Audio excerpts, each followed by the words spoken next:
បាទសូមជម្រាបសួរខ្ញុំបាទឈ្មោះនៅស៊ីងលៀងថ្ងៃនេះគឺធ្វើវីដេអូបន្ទាប់មកទៀតតទៅនឹងវិទ្យាករភាសាជប៉ុនបាទថ្ងៃមុនយើងរៀនពាក្យអៃដាថ្ងៃនេះយើងមករៀនពាក្យអៃដានេះបាទអញ្ចឹងអៃដានេះយើងបកថាក្នុងអំឡុងពេល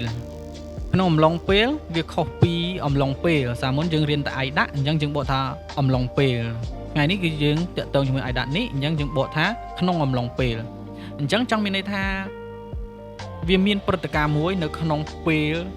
ណាមួយពេលមួយឧទាហរណ៍ពេលមួយពី A ដល់ Z ស្រាប់តែយើងថែមនេះពុបអីដាក់នេះចូលពុបវាទៅជា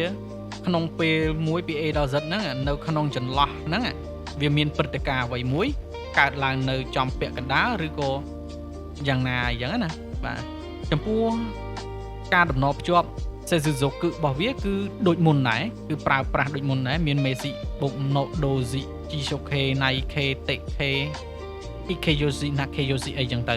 គឺភ្ជាប់ដូចទៅមុននេះអញ្ចឹងដើម្បីកុំឲ្យខាតពេលយូរយើងចូលទៅមើលឧទាហរណ៍ទាំងអស់គ្នាហ្មងទៅកុំឲ្យ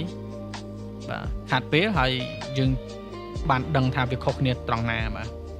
អញ្ចឹងរេប៊ឺនីឈីគេនិយាយថានីហុងនីអ៊ីរឺអៃដានីស៊ូម៉ូមីតេមីតៃបាទនីហុងនេះអ៊ីរឺអៃដានេះស៊ូម៉ូមីតេមីតៃ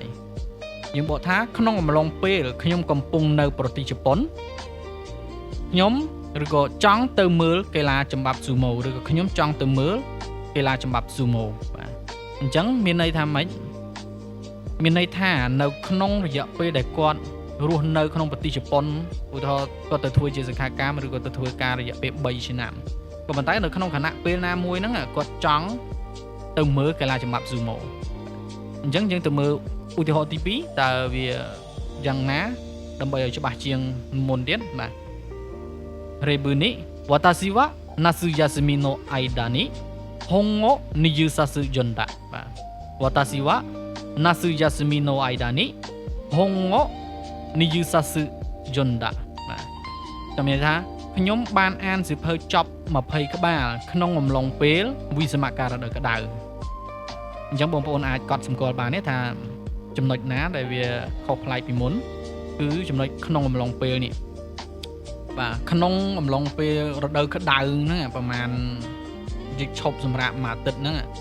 ស្រាប់តែគាត់មានព្រឹត្តិការណ៍មួយគឺគាត់អានសៀវភៅចប់20ក្បាលនៅក្នុង